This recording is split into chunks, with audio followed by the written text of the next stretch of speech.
하나님을 향한 감각이라는 제목으로 하나님의 말씀을 나누길 원합니다. 동물의 세계를 보면 약육 강식 시스템이라는 것을 우리는 쉽게 알 수 있습니다. 강한 동물이 약한 동물을 잡아먹는 그런 시스템이죠. 그런데 몇몇 동물들 중에 강한 동물들의 공격을 미리 알고 기어코 피해서 목숨을 부지하는 그런 동물들이 있습니다. 반면에 너무 쉽게 잡아먹히는 동물들도 있습니다. 그 동물들이 잡아먹히는 이유가 뭘까요? 감각이 없어서입니다. 본능적으로 살아야 하겠다라는 그런 감각이 없고 그냥 편안한 상태이다 보니까 동물들이 덮쳐와도 그냥 잡아먹히는 거죠. 저는 이런 동물의 시스템과 그런 무감각에 대해서 생각해 보다가 저의 삶을 한번 들여다보았습니다. 여러분, 목사 되는 거 어렵습니다. 목사 되는 거 쉬운 것처럼 한국 사회가 좀 만들어 나가는 것 같은데 굉장히 어렵습니다. 공부해야 될 게 엄청 많습니다. 제가 지금 공부해야 될 게 많다는 걸 자랑하고 있는 겁니다. 근데 공부를 할 게 너무 많아요. 역사신학, 조직신학, 신약학, 구약학, 뭐라 하는지 다 못 알아들으시겠죠? 너무 많습니다. 읽어야 될 책과 분량도 너무나도 많아요. 그런데 저는 지금 찬스입니다. 신대원을 바로 가지 않고 군휴학을 하고 사회복무를 하면서 사역을 하면서 공부를 열심히 최대한으로 하고 있습니다. 그런데 만약 생각해 보십시오. 제가 무감각하다면요. 제가 만약에 공부를 해야 한다라는 그 필요성을 느끼지 못하고 무감각하다면 저는 영혼을 죽이는 목사가 될 겁니다. 생각만 해도 끔찍한 것이죠.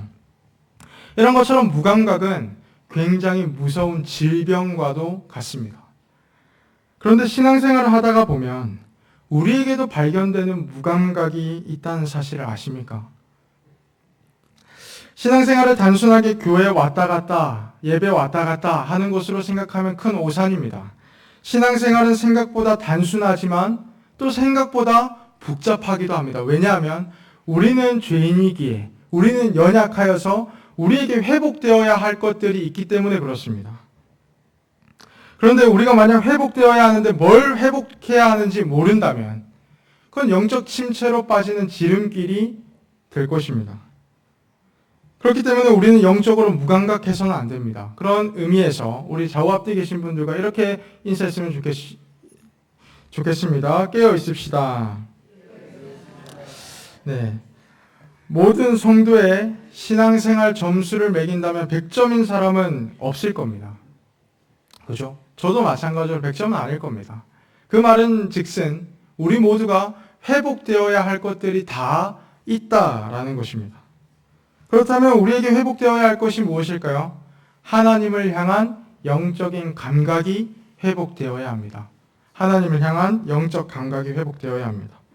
하나님을 향한 영적 감각이 없다면 우리는 세상의 유혹과 공중권세 잡은 자들의 그런 시련과 고난을 줄 때 우리는 세상을 따를 확률이 굉장히 높습니다. 우리 모두는 하나님을 향한 영적 감각을 회복해야 합니다. 그런데 이 감각을 알기 위해서는 오늘 본문이 말씀하는 거듭남에 대해서 우리는 알 필요가 있습니다. 왜냐하면 거듭난 자만이 하나님을 향한 영적 감각을 가질 수 있고 거듭남을 통해서만 영적 감각을 회복하는 그 길이 무엇인지 알 수 있기 때문에 그렇습니다. 반대로 말하자면 거듭나지 아니한 자는 회복할 것이 없습니다. 왜냐하면 죽었기 때문에 그렇습니다. 영적으로 죽었기 때문에 그렇습니다. 바라기로는 우리 모두가 오늘 말씀을 통해 영적 감각의 회복의 길을 알고 회복되기를 주님의 이름으로 축복합니다. 오늘 본문은 니고데모와 예수님에 대한 이야기입니다. 니고데모는 바리새인이었고 또 유대인의 지도자였고 사내들인 공회 회원이었습니다. 그런 그가 예수님께 찾아옵니다. 완벽한 삶입니다. 율법을 다 지켰습니다. 유대인에게도 존경받는 사람입니다. 그런데 그가 밤에 예수님께 찾아옵니다. 실제로 밤에 찾아갔다라는 것입니다. 뿐만 아니라 두 가지 해석이 있는데 이 두 가지 해석 다 저는 받아들일 만한 올바른 해석이라고 생각합니다. 그것은 첫 번째는 니고데모는 여러 가지 직책을 맡고 있었기 때문에 낮에 예수님을 찾아가기에는 사람들의 눈치를 본 겁니다. 그리고 두 번째는 많은 학자들이 밤이라는 단어에 집중합니다. 밤. 요한복음에서 밤이라는 단어는 어두움을 상징합니다. 그의 영적인 상태가 어두웠다라는 겁니다. 그렇기 때문에 그런 그에게 예수님이 처음으로 하시는 말씀이 바로 3절입니다. 함께 읽어봅시다. 예수께서 대답하여 이르시되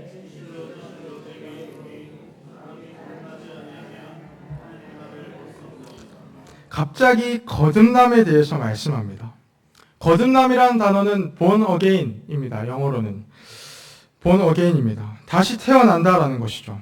예수님께서 왜 니고데모에게 거듭나야 한다, 다시 태어나야 한다, 왜 그렇게 말씀하신 것일까요? 왜냐하면 니고데모는 영적으로 어두웠기 때문에 그렇습니다. 영적으로 어두웠다라는 말이 무슨 말입니까? 영적인 감각이 없다라는 말입니다. 제가 앞서 말씀드렸듯 무감각했다라는 겁니다. 하나님을 향한 영적 감각이 없었다라는 겁니다. 그렇기에 예수님께서는 니고데모에게 너가 거듭나야 하겠다라는 말을 놀랍게 여기지 마라 라고 말씀하신 것입니다. 그렇다면 영적으로 어두운 자가 거듭난다라는 것이 무엇일까요? 원어상으로는 위로부터 태어나다라는 의미를 가집니다. 그런데 위로부터 태어나다, 여러분들에게도 그리고 심지어 저에게도 위로부터 태어나다라는 말이 그렇게 와닿지 않는 표현일 수도 있을 것 같습니다. 그런데 틴켈러 목사는 거듭남에 대해서 저희의 마음에 와닿도록 설명을 합니다. 한번 잘 들어보십시오. 거듭남은 우리 가운데 새 생명을 심고 거룩한 삶이 우리 안에 심어지는 것이다.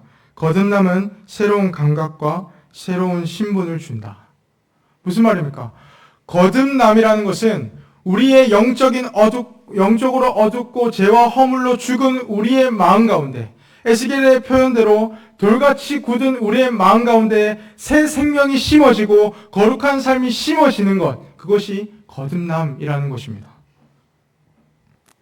그리하여 거듭난 자는 새로운 신분, 하나님께로부터 난 자라는 신분과 하나님의 자녀라는 신분을 얻게 되고, 그 자는 새로운 영적인 감각, 하나님을 향한 감각을 얻게 된다라는 것입니다.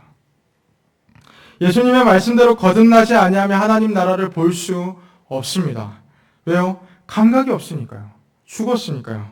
그러나 하나님께서 새 생명을, 거룩한 삶을 우리의 마음 가운데 심으신다면 우리는 하나님 나라를 볼 수 있는 줄 믿습니다. 즉 하나님을 향한 감각이 주어진다라는 것입니다. 그렇다면 하나님을 향한 감각이란 것이 무엇일까요?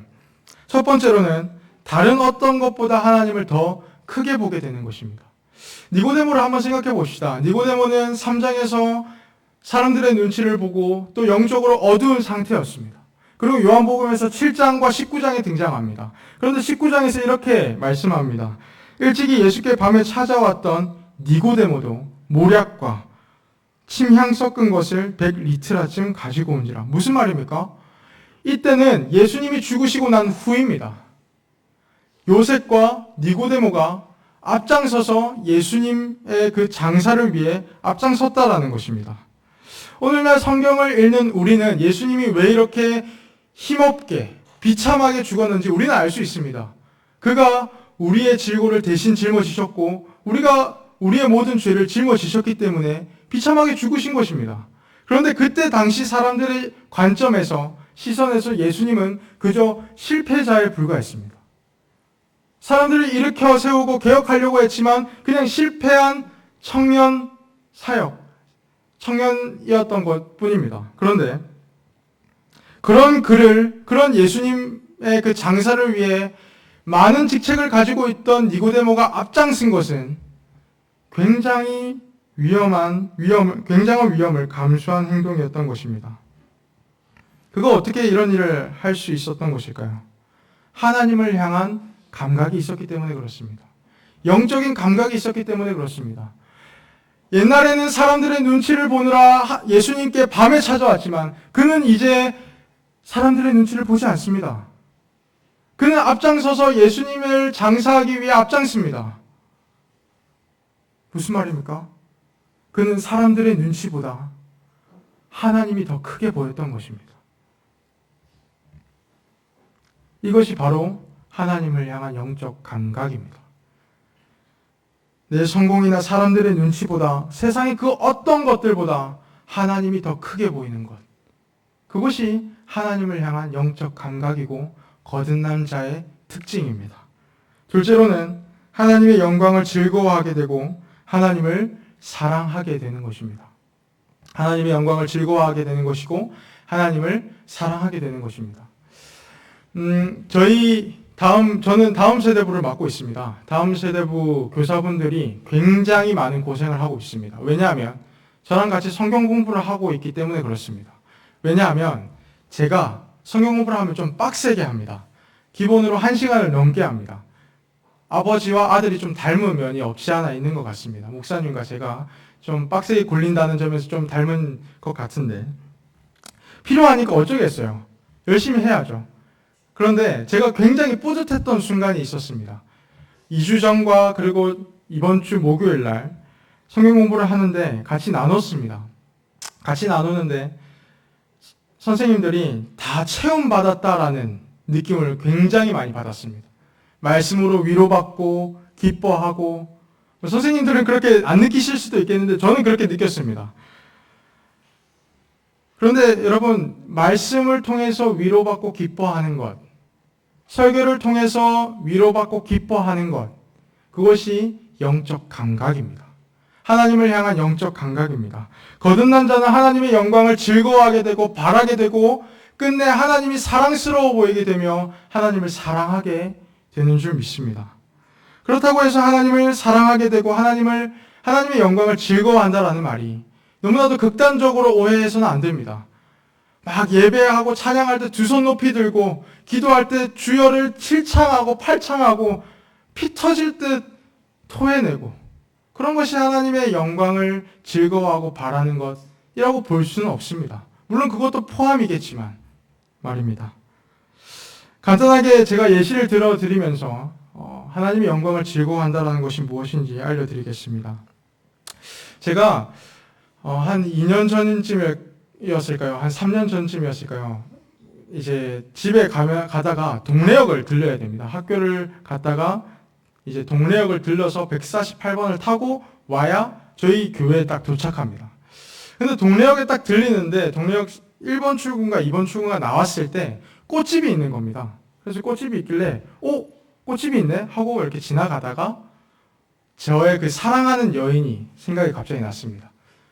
그래서 꽃 하나 주세요 하고 꽃을 사고 148번을 타고 교회에 도착했습니다. 그리고 4층에 올라갔습니다. 저의 사랑하는 여자가 딱 보였습니다. 바로 엄마죠. 엄마를 딱 보자마자 나 죽었다 이렇게 얘기를 했습니다. 어머니께서 어떻게 반응하셨을까요? 어머 이게 뭐야? 어쩜 이런 생각을 다 했대? 근데 만약에 여러분 제가 그런 어머니에게 엄마 내가 책과 유튜브를 봤는데 아들이 이딴 것도 안 하며 이런 것도 안 하면 엄마한테 등짝 스매시 맞는다더라. 그래서 억지로 했다. 만약에 그렇게 얘기했다 칩시다. 저는 실제로 그렇게 얘기 안 했습니다. 그런데 그렇게 얘기했다고 친다면 사모님은 어떻게 반응하시겠습니까? 그래 알겠어 라고만 하시겠죠. 감동이 깨지는 것입니다. 그런데 만약에 제가 그렇게 반응했다고 칩시다. 실제로 그렇게 말한 것 같기도 합니다. 생각상, 기억상 그렇게 말한 것 같은데 꽃 보니까 엄마 생각나더라. 엄마 꽃이잖아. 얼마나 스윗합니까? 그죠? 세상의 아들들은 저를 닮아야 될 줄로 믿습니다.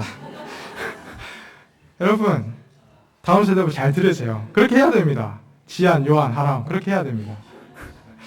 여자들도 여유가 아니에요. 그런데 그렇게 되면 사모님 어떻게 반응하시겠습니까? 그 날은 행복해 죽는 겁니다. 행복한 겁니다, 그냥. 근데 그런 모습을 보면 저는 또 어떨까요? 기뻐하는 겁니다. 하나님을 즐거워한다는 것이 마치 그런 겁니다. 하나님을 즐거워하고 하나님의 영광을 바라고 즐거워한다는 것은 하나님 안에서 만족하고 기뻐하는 것입니다. 우리가 하나님 안에서 만족하면 하나님은 가장 큰 영광을 받으십니다. 우리가 하나님 제가 헌금을 100만 원 했습니다. 기쁘시죠? 그게 아닙니다. 하나님께서 가장 크게 영광 받으실 때는 우리가 하나님 안에서 가장 크게 만족했을 때, 기뻐할 때, 그때 하나님 가장 크게 영광 받으시는 줄 믿습니다. 거듭나지 아니한 자는 절대 하나님의 영광을 즐거워할 수 없습니다.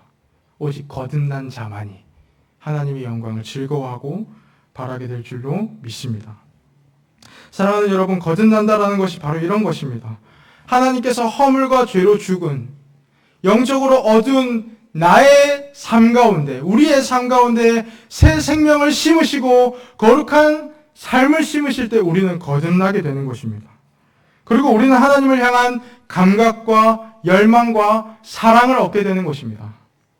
그렇다면 우리는 어떻게 거듭날 수 있을까요? 성경은 물과 성령으로 거듭날 수 있다고 말씀합니다.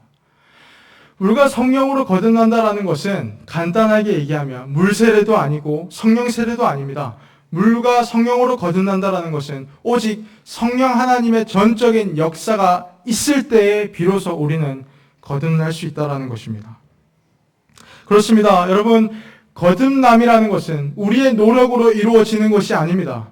교회 짬밥을 많이 먹었냐 아니냐, 그것에 의해서 결정되는 것이 아닙니다. 내가 봉사를 많이 했냐 적냐, 많이 안 했냐, 내 직분이 이거다 저거다, 그거에 의해서 결정되는 것이 아닙니다. 거듭남은 오직 성령 하나님의 전적인 역사가 있을 때 비로소 우리는 거듭나게 되는 것입니다.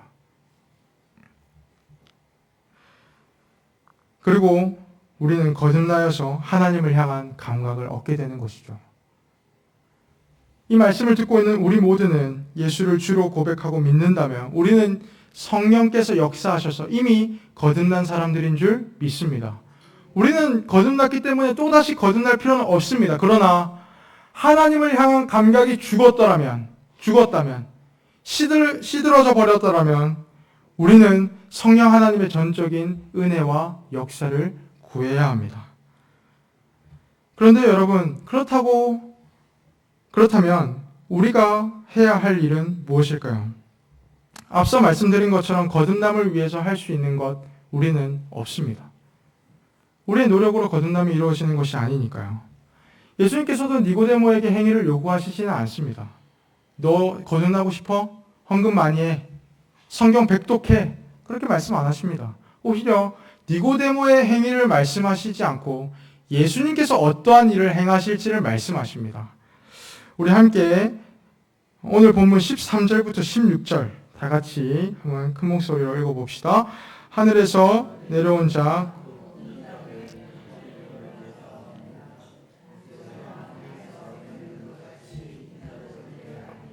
이는 그를 믿는 자마다 영생을 얻게 하려 하심이라.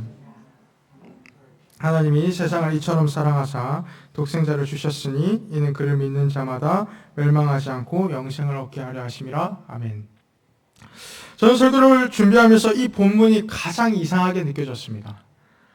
문맥상 너무 어울리지 않았거든요. 거듭나야 한다. 근데 내가 십자가에 못 박혀 죽을 거야. 무슨 이런 문맥에 안 어울린 그런 말일까? 이라는 생각을 많이 했습니다. 그런데 저는 연구를 하고 준비하다 보니까 요한복음에서 거듭남이라는 단어를 비슷하게 표현한 단어가 있다는 것을 발견하게 됐습니다. 바로 영생입니다. 거듭난 자는 영생하게 됩니다. 영생을 얻습니다. 영생한 자는 이미 거듭난 사람들입니다. 그런 관점에서 보면 예수님께서 왜 거듭나야 하겠다라고 말씀하신 후에 모세가 광야에서 뱀을 든 것 같이 자신도 들려야 한다라는 말씀이 풀리게 됩니다. 이유가 뭘까요? 예수님께서는 왜 거듭나야 하겠다 말씀하시고 나서 모세가 광야에서 뱀을 든 것 같이 자신도 들려야 한다라고 말씀하신 것일까요? 그 이유는 간단합니다. 우리가 거듭나려면, 우리가 새 생명을 얻고 영생을 얻으려면 그분이 십자가에서 죽으셔야만 했기 때문에 그렇습니다. 예수님께서는 말씀이 육신이 되어 이 땅 가운데 오셨습니다. 그리고 우리를 찾아오셨으며 우리의 모든 죄를 짊어지고 십자가에서 죽으셨습니다. 그의 죽음이 우리에게 생명을 가져다 주었습니다. 혹 여러분 가운데 기독교 신앙을 온전히 받아들이지 못하고 신뢰하지 못하는 분이 계시다면 저는 여러분, 그런 분들에게 이렇게 말씀드리고 싶습니다. 여러분은 거듭나야 합니다. 거듭나지 아니하면 구원이 없습니다. 거듭나지 아니하면 죽습니다. 우리는 거듭나야 합니다. 여러분은 거듭나야 합니다. 그런데 동시에 이렇게 말씀드리고 싶습니다. 당신을 거듭나게 하시기 위해 말씀이 육신이 되어 오신 그리스도가 십자가에서 죽으셨다고요. 여러분, 거듭남은 성령 하나님의 은혜와 역사로 말미암아 이루어지는 줄 믿습니다. 그리고 성령 하나님은 무엇을 보여주시냐면 그리스도의 십자가를 보여주십니다. 그렇기에 저는 여러분들에게 당당하게 이렇게 선포하고 싶습니다. 그리스도의 십자가를 바라보십시오. 그리스도를 바라보며 믿으십시오. 영생을 얻게 될 줄로 믿습니다. 거듭나게 될 줄로 믿습니다. 뿐만 아니라 저는 이미 예수님을 믿고 거듭난 여러분들을 위해 이렇게 말씀드리고 싶습니다. 거듭난 여러분들은 하나님을 향한 감각을 회복해야 합니다. 프로셔 목사라는 그 미국의 유명한 목사가 있는데 그 목사는 다음과 같이 말합니다. 성경에서 그들의 열매로 그들을 안다라는 그 말씀을 할 때 그건 우리가 예수님을 믿고 난 후 여러 가지 행실로 우리의 구원을 이뤄나갈 때 그게 우리 구원을 완성시킨다는 말이 아닙니다. 그건 성경적이지 않습니다. 여기서부터 굉장히 중요합니다. 잘 들어보십시오. 성경이 전하는 것은 우리가 진정 회개하고 믿음으로 구원을 받았다면 거듭남의 역사가 있었기 때문에 열매를 맺고 있다는 것입니다. 거듭날 때 회개와 믿음이 생기며 영광스러운 초자연적인 내면의 변화가 있고 그 능력이 우리가 더더욱 그리스도의 형상을 닮아가도록 우리 안에서 역사한다는 것입니다. 무슨 말입니까? 우리를 거듭나게 하신 그 성령 하나님의 역사는 지금도 오늘도 여전히 우리를 그리스도의 형상에 이르기까지 계속해서 빚어가시고 역사하신다는 말씀입니다. 이것을 그리스도를 닮아간다라고 해서 성화라고 합니다. 여러분, 기독교는요, 변화의 종교입니다. 그냥 예수 믿고 천국 간다, 그것이 아닙니다. 그리스도를 믿었다면 거듭난 자는 반드시 변화되게 되는 줄 믿습니다. 그리스도를 믿으면 말과 언행이 바뀝니다. 삶이 변화됩니다. 우상을 멀리하게 되고 죄를 미워하게 됩니다. 왜요? 성령 하나님이 오늘도 저와 여러분의 마음 가운데서 그리스도의 형상을 닮아가도록 역사하시기 때문인 줄로 믿습니다. 거듭나면 점점 더 그리스도께서 하셨던 사고방식을 닮아가게 됩니다. 작은 예수로 살아가게 되는 줄 믿습니다. 여러분, 예수님의 생애를 한번 생각해 보십시오. 개혁파 신학자인 마크 존스는 제가 굉장히 좋아하는 신학자입니다. 이 신학자는 이렇게 예수님에 대해 말합니다. 성경의 증언에 따르면 그리스도께서 지상 사역을 하시는 동안 성령은 그리스도와 뗄래야 뗄 수 없는 동행이었다. 무슨 말입니까? 그리스도는 인간의 몸을 입고 이 땅 가운데 오셨습니다. 그리고 성령과 함께 걸어가셨고 성령과 함께 사셨습니다. 예수님은 거듭나시지도 거듭날 필요가 없는 삶이었습니다마는 예수님은 성령 하나님과 동행하며 사셨습니다. 그의 모든 삶에서요. 그래서 성경은 이렇게 표현하는 것입니다. 인간 예수님은 지혜와 키가 자라며 하나님과 사람들에게 점점 사랑스러워져 가신지라. 뿐만 아니라 예수님은 하나님을 향한 감각을 가지고 사셨습니다. 그의 모든 시선은 하나님께만 향해 있었습니다. 그 감각을 가지고 성령과 함께하며 마귀의 시험을 이기셨고 여러 가지 표적을 보이시면서 하나님을 드러내셨고 끝내 십자가와 부활로 우리를 향한 하나님의 사랑을 보여주셨습니다. 예수님의 공생의 사역의 모든 기간 동안 하나님을 향한 감각과 열정과 사랑을 가지고 사셨습니다.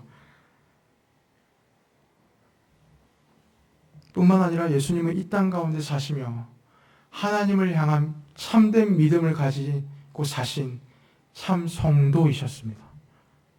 그래서 히브리서 기자는 이렇게 말씀합니다.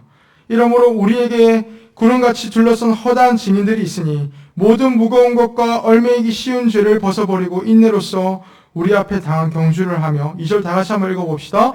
믿음의 주요 또 온전하게 하시는 이인 예수를 바라보자. 십자가를 참으사 부끄러움을 개의치 아니하시더니 하나님 보좌 우편에 앉으셨느니라.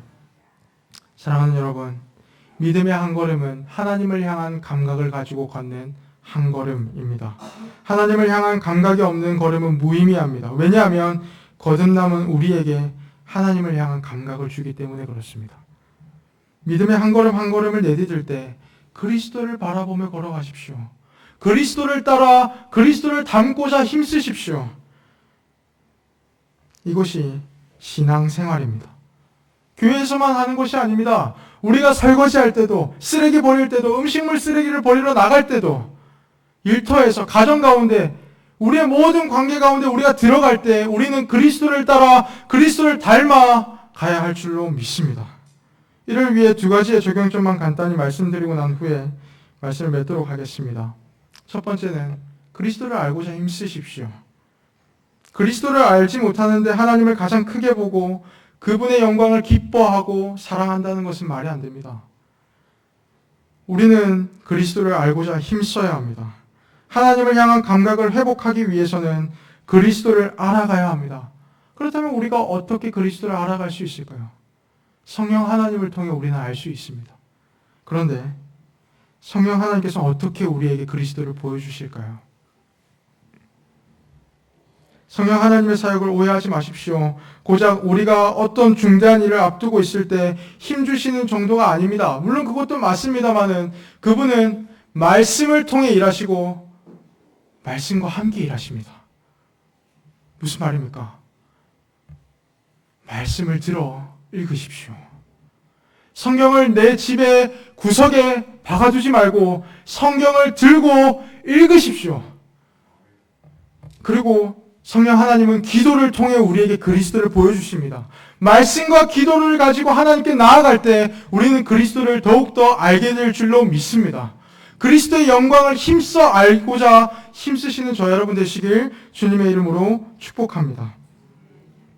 두 번째로 사랑의 방향이 어디를 향하는지 점검해 보십시오. 교부 아우구스티누스는 거듭난 자의 특징에 대해서 거듭난 자는 가슴 속 사랑의 순서가 바뀐다고 말합니다. 여러분이 사랑하는 대상은 누구입니까? 무엇입니까? 다시 한번 말씀드리지만 하나님을 향한 감각은 하나님의 영광을 바라고 즐거워하고 그분을 사랑스럽게 여기며 사랑하는 것입니다. 다른 그 어떤 것보다 하나님을 가장 크게 여기는 것입니다. 하나님이 아닌 다른 것을 더욱 사랑한다면 우리는 우상 숭배하는 것과 다름없습니다. 우리가 사랑하는 것이 바로 우리의 신이기 때문에 그렇습니다. 그러나 만약 하나님이 아닌 다른 것이 우리를 지배한다면 우리는 진정 만족할 수 없을 것입니다. 그렇기 때문에 여러분은 여러분의 사랑의 방향이 누구를 향하는지 점검하십시오. 팀 켈러 목사는 우상을 식별하는 방법에 대해서 생각의 내용을 점검하라고 권면합니다. 혼자 있을 때 하는 일이 곧 당신의 신앙이라고 말한 윌리엄 템플의 말처럼 우리의 생각의 내용이 누구를 향하고 있는지 우린 점검해야 합니다. 여러분은 밥 먹을 때 누구를 생각하십니까? 여러분은 교회에 올 때 누구를 생각하십니까? 여러분은 예배를 드릴 때 누구를 생각하십니까? 거듭남은 사랑의 순서가 바뀌는 것입니다. 사랑의 방향이 누구를 향하고 있는지를 점검하십시오. 그렇게 해서 더더욱 하나님을 향한 감각을 회복하고자 힘쓰는 저 여러분 되시길 주님의 이름으로 간절히 소망합니다. 반주해 주시겠습니까? 사랑하는 여러분, 저는 지금 사회복무 중입니다. 아동센터에서 지내고 있습니다. 6살 유치원생부터 16살 중3 아이들까지 약 한 25명 조금 넘게 케어하면서 복무를 하고 있습니다. 여러분이 보시기에 저는 어떤 사람일지 모르겠지만 저는 아이들을 굉장히 좋아하는 사람입니다. 그런데 복무를 하면서 깨달았습니다. 저는 아이들 별로 안 좋아합니다. 초등학생들이 너무나도 싫습니다. 그 깐족거림 그냥 진실의 방으로 데려가고 싶습니다. 너무 짜증납니다. 근데 제가 어렸을 때 저것보다 심했다라는 사실이 도저히 믿겨지지가 않습니다. 그래서 초반에 엄청 잘해주다가 그 아이들이 너무 짜증나서 막 소리 지르고 이런 건 아니었지만 띠껍게 이렇게 막 반응하고 그랬던 적이 있었습니다. 그러다가 제가 정말 친하게 지내는 저기 당평교회에서 전도사 사역을 하고 있는 형과 이런저런 대화를 하는데 그 형이 저한테 이렇게 얘기했었습니다. 그러나 저 애들 얼마나 아픔과 결핍이 많겠냐. 한 영혼을 위해 너의 전부를 쏟아봐봐. 근데 그때 머리를 한 대 툭 맞은 느낌이었습니다. 아, 하나님이 나를 이래서 아동센터로 부르셨구나. 저는 불평불만했거든요. 하나님 왜 아니 구청 가가지고 그냥 업무 보다가 그냥 자리에 앉고 그냥 공부하다가 오면 되는 거 아닙니까? 근데 왜 나를 아동센터에 보내셨습니까? 근데 그때 깨달았습니다. 아, 예수께서 나를 위해 전부를 쏟으셨듯이 나도 한 영혼을 위해 전부를 쏟기를 바라시는 거구나. 그리고 그거를 훈련하라고 보내신 것이구나. 여러분 단순하게 생각하면요, 저는 그냥 복무생활, 이런 표현 죄송합니다만 꿀 빨다 오면 됩니다. 아무것도 안 하고 오면 됩니다. 사서 고생 안 해도 됩니다. 제가 거듭나지 않았다면요. 그렇게 해도 됩니다. 그런데 저는 성령으로 거듭나서 그리스도께서 나를 위해 전부를 쏟아내셨다는 것을 믿습니다. 그리고 저는 거듭났습니다. 저는 이제 아동센터에서 그냥 인간 성호연이 아니라 하나님을 향한 감각을 가진 성호연으로 살게 되는 것입니다. 과연 저만 그럴까요? 아니요. 하나님이 저와 여러분을 부르셨습니다. 그리고 거듭나게 하시고 의롭다 하시고 저와 여러분을 세상으로 다시 흘려보내십니다. 일터로, 가정으로, 수많은 관계로 우리를 다시 보내십니다. 다음 세대 학생들은 학교로 다시 보내십니다. 그리고 우리에게 말씀하시는 줄 믿습니다. 너가 누구인지 기억해라. 그리고 나를 향한 감각을 가지고 살아라. 일터 가운데에서, 가정 가운데에서, 어떤 곳에서든지 여러분이 누구인지를 기억하십시오. 여러분의 정체성이 무엇인지를 기억하십시오. 여러분은 그리스도께서 피 흘리시기까지 사랑하신 거듭난 자녀들입니다. 자녀답게 사십시오. 그리고 여러분 가운데 성령 하나님께서 함께 하신다는 사실을 믿고 사십시오. 그 사실을 믿으신다면 함께 이 땅 가운데 살면서 하나님을 향한 감각을 가지고 살아가 보지 않으시겠습니까? 우리 함께 하나님을 향한 감각을 가지고 삽시다. 그 감각을 잃어버리신 것 같다면 회복하고자 힘쓰십시오. 말씀과 기도에 전념을 다하십시오. 그리스도를 알고자 힘쓰십시오. 어떤 곳에 있든지 하나님을 가장 크게 보며 하나님의 영광을 바라고 즐거워하며 하나님을 사랑하며 살아가십시오. 일상에서의 예배자가 되십시오. 삶의 예배를 회복하십시오. 그리스도께서 여러분을 부르시고 계십니다. 그리고 약속하십니다. 내가 세상 끝날까지 너희와 항상 함께하겠다. 그 사실을 믿는 저 여러분 되시길 주님의 이름으로 간절히 축복합니다. 우리 함께 들은 말씀을 가지고 함께 찬양